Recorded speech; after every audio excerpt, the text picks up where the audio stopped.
Olá, tudo bem com vocês? Sejam bem-vindos a mais um vídeo aqui no Instituto Fabiano Pires, na nossa série Famílias Disfuncionais.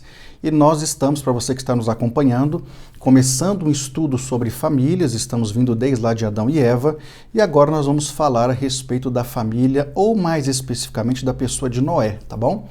É um estudo muito interessante que eu creio que vai abrir muito seus olhos para a questão da disfuncionalidade dentro desse núcleo familiar.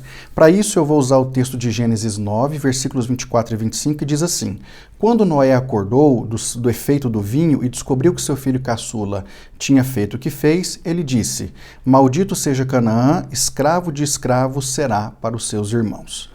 Bem, na verdade a história de Noé é uma história muito conhecida por todos nós, até porque na verdade quando nós abrimos a Bíblia, principalmente no primeiro livro que é o Gênesis, nós já damos logo de cara nos primeiros capítulos com as informações a respeito da vida desse homem e também nós conhecemos muito a sua história por conta do fato de ter sido ele escolhido por Deus para uma tarefa preponderante para a época, que inclusive trouxe reflexos extraordinários para o nosso dia.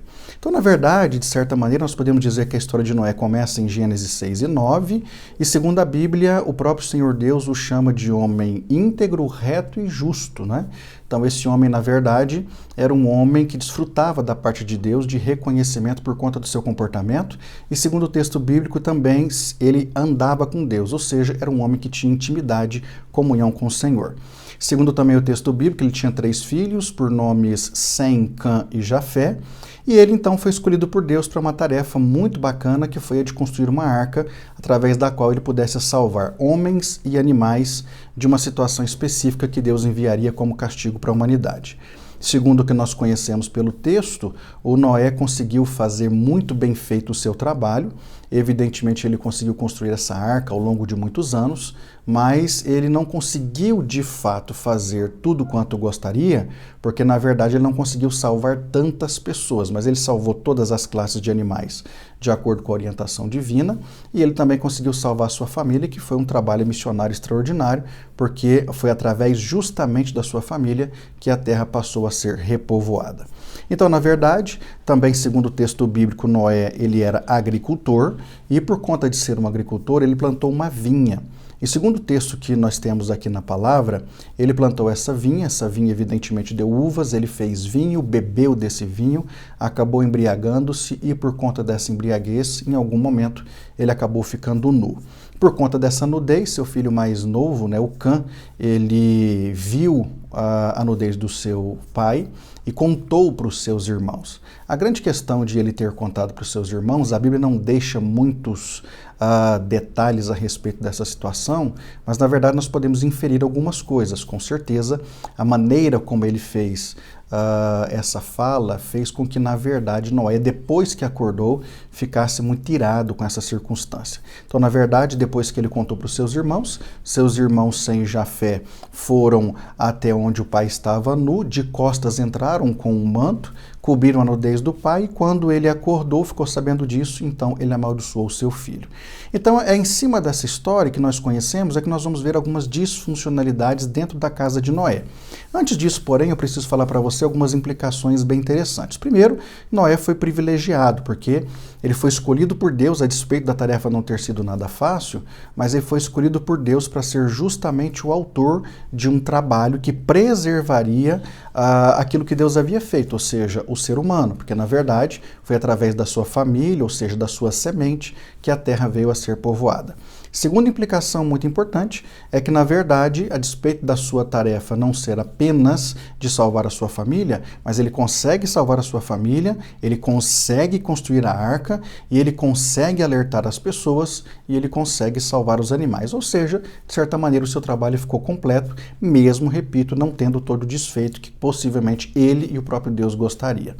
Depois nós temos também que colocar como informação muito preponderante o fato de que ele foi escolhido por Deus pelo seu bom comportamento e por desfrutar com o Senhor de um relacionamento mais íntimo.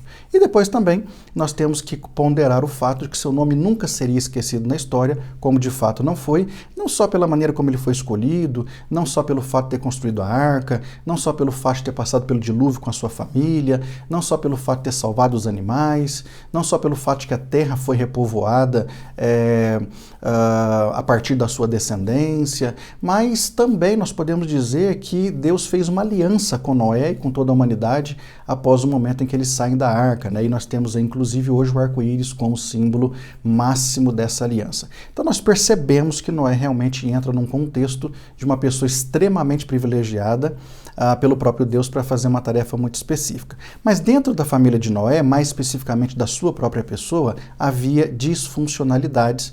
E como o nosso tema aqui é disfuncionalidade dentro de famílias, nós vamos então mencionar pelo menos 4. A primeira disfuncionalidade dentro da família de Noé foi o fato de ele ter bebido e embriagado. Inclusive, essa questão desse tema, né, do uso de bebida alcoólica é, na verdade, um tema muito quente entre cristãos, porque, na verdade, nós temos, em tese, 2 linhas principais de pensamento. Primeiro, nós temos alguns cristãos um pouquinho mais moderados, que dizem que não há nenhum tipo de problema em se tomar pequenas porções de bebidas alcoólicas, não importa que bebidas sejam essas. Para eles, na verdade, o que gera uma situação de pecado seria a embriaguez. Já uma linha mais conservadora afirma que, na verdade, qualquer uso de bebida alcoólica se torna um pecado contra Deus, porque faz com que a pessoa saia do seu estado natural, da maneira como de fato ele deveria conduzir a sua vida. Inclusive, há também muita briga até por conta da tradução do texto, né, em que Jesus está no casamento lá em Caná da Galileia, e ele transforma água em vinho. Então, uma celeumazinha aí entre cristãos brigando para saber se aquele vinho realmente que Jesus fez era alcoólico ou não. Mas nós não vamos entrar no mérito da questão. O que nós precisamos realmente ponderar é que, na verdade, o fato de uma pessoa beber e embriagar-se vai trazer uma série de situações nada interessantes. E isso nós temos que ponderar e temos que ser muito firmes nisso. Primeiro, a pessoa, por exemplo, fala o que não deveria, a pessoa também corre o risco de fazer o que não deveria, a pessoa comete exageros, a pessoa tende a violar alguns limites, sejam pessoais ou de outras pessoas, ou mesmo no âmbito social, a pessoa não mede consequências para aquilo que fala e faz, a pessoa gera maus exemplos dentro da sua própria casa, a pessoa, principalmente como cristã professa, gera um mau testemunho na sociedade, a pessoa ofende outros sem, na verdade, ver o que está fazendo, a pessoa ataca outras pessoas sem critérios, a pessoa judia da sua própria saúde, e a pessoa também não deixa de alimentar uma indústria que, por conta do produto que vende, gera muitos problemas sociais e, evidentemente, causa muitas mortes todos os anos. Então, na verdade, isso não deixa de ser uma disfuncionalidade, porque dentro de uma casa, uma pessoa, não importa se é o cabeça, mas qualquer pessoa que beba, que embriaga-se, que de repente causa problemas, essa pessoa, na verdade, mínimo do mínimo, está realmente contribuindo para uma série de situações bem desgastantes, seja no seu núcleo familiar, seja para pessoas próximas, seja para a própria sociedade. Depois, em segundo plano, nós temos aí uma outra disfuncionalidade, que é o despir-se. Uma pessoa que, inclusive, bebe demais, principalmente quando ela começa a se embriagar, ela pode cometer um erro muito grave, que é o de despir-se com facilidade. O que seria isso? Ela começa principalmente a se expor e, em especial, mais ainda, falar pelos cotovelos. Então, a pessoa, de repente, ora, fala aquilo que deveria ser mantido em segredo, ora ela inventa situações, ora ela faz fofocas perigosas, ora ela ataca terceiros sem razão, ora ela revela projetos futuros que deveriam ficar debaixo de 7 chaves, ora ela constrange a própria família com aquilo que fala e faz, e daí por diante. Então isso não deixa de ser também uma situação de disfuncionalidade. Inclusive, segundo o que nós lemos dentro de um traço cultural, e há aí uma brincadeirinha dizendo que uma pessoa que bebe demais e embriaga-se, ela passa por 3 fases. Primeiro, a fase do macaco. Quando ela começa a ficar de fato fora de si, ela fica alegre, fica divertida, fica engraçada e de certa maneira relaxada. Quando passa essa fase e entra na segunda, ela entra na fase do leão. E na fase do leão a pessoa já começa a ficar mais agressiva e, consequentemente, começa a ficar também, de certa forma, sexualizada para certas situações. E depois nós temos uma terceira fase, que seria a fase do porco, quando a pessoa já perde a consciência e tende, inclusive, a falar e a fazer coisas que possivelmente depois ela não vai se lembrar. Então, na verdade, essa ideia de beber e embriagar-se é algo muito ruim para qualquer pessoa, não é só para cristãos, não, é para qualquer pessoa. Isso é muito ruim e não deveria ser feito de fato.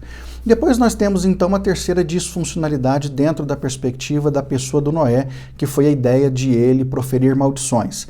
Lembra que eu falei agora que na fase do leão a pessoa fica um pouquinho mais agressiva, então muito possivelmente ela vai falar e fazer besteiras, e quem sabe por conta da sua embriaguez ela chega a quase desmaiar de fato, e depois acorda de ressaca. E aí foi justamente o que aconteceu com Noé. O Noé bebeu, Noé embriagou-se, Noé desmaiou, tanto que ele ficou desnudo, né? Ficou sem roupa. E depois ele veio a ser descoberto, porque seu filho viu o que tinha acontecido. E ao invés de repente o Noé reconhecer o seu erro, se desculpar, ele simplesmente abriu sua boca em maldições para amaldiçoar o filho por conta do que o filho tinha feito, não é?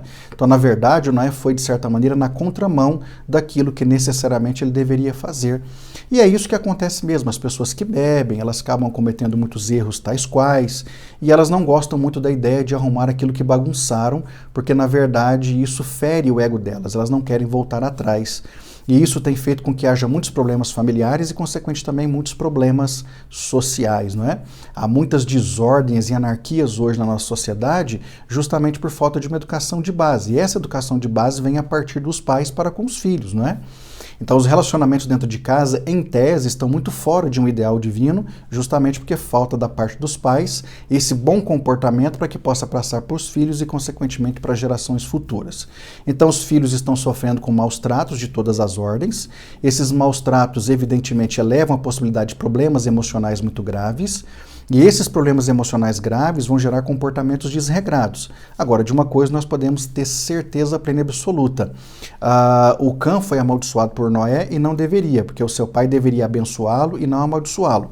Poderia até corrigir o filho por conta daquela circunstância, mas não amaldiçoar o filho. E o que aconteceu? Segundo a história bíblica, através da descendência do Cã, nós tivemos aí o surgimento de alguns povos que se tornaram inimigos de Israel. Então foi algo bem desagradável. Em último lugar, em quarto, né, e último lugar, no que se relaciona às disfuncionalidades, nós temos também a predileção. Porque, na verdade, quando Noé amaldiçoa Caim, ele não deixa de manifestar predileção pelo Sem e pelo Jafé, não é? E a Bíblia, inclusive, trata dessas situações, nós já falamos, inclusive, em vídeos anteriores, vamos falar em vídeos posteriores sobre a predileção de filhos, como aconteceu, por exemplo, no caso de Isaac e Rebeca, um gostava mais de Jacó, outro gostava de Esaú. E no caso do Jacó, tinha predileção pelo José e, infelizmente, o Noé acabou demonstrando isso de uma forma muito ruim, não é? A atitude mais sensata, então, repito, Noé seria reconhecer o seu erro, se desculpar e, mais uma vez, se o filho de fato fez uma coisa errada, deveria ser corrigido e não amaldiçoado. Famílias disfuncionais são construídas literalmente a começar pelas disfuncionalidades dos pais. Portanto, nós como pais temos que tomar muito cuidado com aquilo que nós falamos e fazemos, pois é através de nós que os filhos serão muito bem educados, criados e vão gerar excelentes exemplos e construir algo extraordinário no âmbito social e coletivo, mas também individual, é evidente. Mas também podem ser o inverso de tudo isso, tá bom? Então, sendo assim, cada um precisa fazer a sua parte, e muito bem feita por sinal, para que não haja determinados tipos de problemas, sejam pessoais, seja no coletivo em família, seja no coletivo na sociedade. Nós temos que, de fato, fazer de tudo para que possamos construir famílias funcionais e não disfuncionais. Deus te abençoe e até o próximo vídeo.